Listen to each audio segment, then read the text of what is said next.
Ada yang tahu mengapa kita bernafas dan hidup? Mengapa tumbuhan tidak dapat berpindah tempat seperti kita? Hari ini kita akan belajar Atman sebagai sumber hidup seluruh makhluk, pendidikan agama Hindu, dengan tujuan pembelajaran, melalui kegiatan pembelajaran, menggunakan pendekatan saintifik, peserta didik dapat menguraikan Atman sebagai sumber hidup seluruh makhluk, dengan jujur, disiplin dan tanggung jawab. Kompetensi dasar 1.3 Memahami sifat-sifat Atman yang tertuang dalam kitab Bhagavad Gita.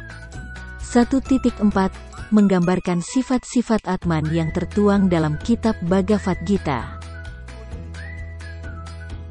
Salam Panganjali, Om Swastiastu. Bagaimana kabar kalian hari ini? Saya harap kalian berkeadaan baik. Atas Asung Kertawaranugraha Sang Hyang Widi, mari membiasakan diri untuk mematuhi protokol kesehatan, agar penyebaran COVID-19 dapat ditekan dengan cara perilaku disiplin 5M, yaitu 1.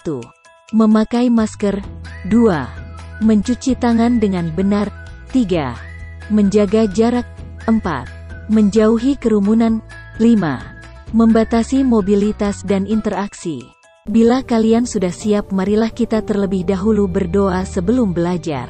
Om Purwe Jato Brahmano Brahmacari, Dharmam Wasa Anastapa Sodatistat, Tasmajatam Brahmanam Brahma Liesham, Dewasca Sarwe Amretetea Saakama. Oh Sang Hyang Widi, muridmu hadir di hadapanmu. Oh Brahman yang berselimutkan kesaktian dan berdiri sebagai pertama. Sang Hyang Widi, anugerahkanlah pengetahuan dan pikiran yang terang.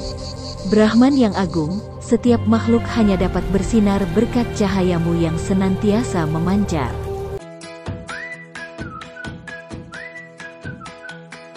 Peta konsep sifat-sifat Atman yang tertuang dalam kitab Bhagavad Gita. 1. Atman sebagai sumber hidup seluruh makhluk. 2. Sloka-sloka terkait Atman. 3. Sifat-sifat Atman. 4. Upaya-upaya mengenal Atman sebagai sumber hidup. Dalam agama Hindu, Atman yang terdapat pada setiap makhluk hidup bersumber dari Sang Hyang Widi. Sang Hyang Widi sebagai pencipta, pemelihara dan pelebur seluruh alam semesta. Sang Hyang Widi meresap dan ada di mana-mana, tidak berubah-ubah, disebut Wiyapi Wiyapaka Nirwikara. Karena Sang Hyang Widi ada di mana-mana, beliau mampu menghidupi semua makhluk yang ada di alam semesta. Sang Hyang Widi yang disebut Brahman, menciptakan Atman. Brahman hanya satu sedangkan Atman banyak jumlahnya.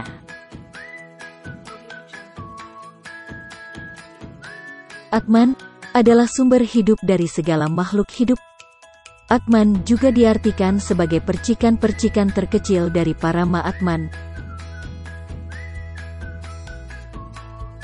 Atman masuk ke dalam tubuh dan menghidupkan badan manusia disebut Jiwatman.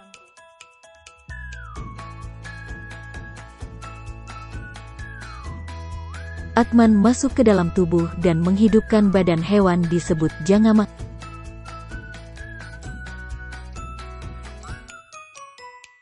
Atman masuk ke dalam tubuh dan menghidupkan badan tumbuhan disebut Stawana. Apabila seseorang meninggal, maka Atmannya akan keluar dari tubuhnya.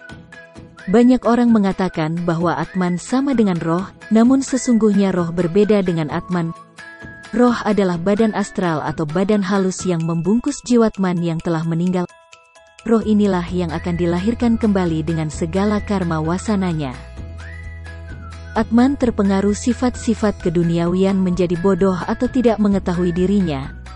Karena Atman telah terbelenggu oleh badan manusia, Atman menjadi avidya.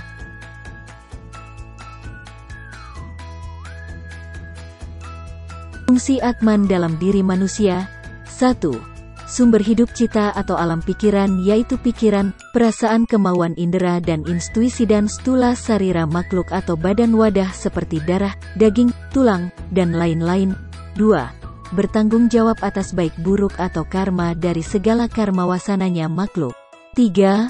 Menjadi tenaga hidup dari suksma sarira badan halusnya makhluk yang bersangkutan.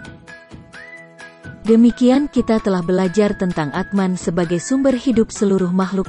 Marilah kita saling mengasihi dan menyayangi sesama makhluk ciptaan Sang Hyang Widi. Terima kasih telah belajar dengan baik tentang Atman. Marilah kita akhiri pembelajaran hari ini dengan puja Paramasanti. Om Santi Santi Santi Om. Sampai bertemu kembali di pembelajaran lainnya ya.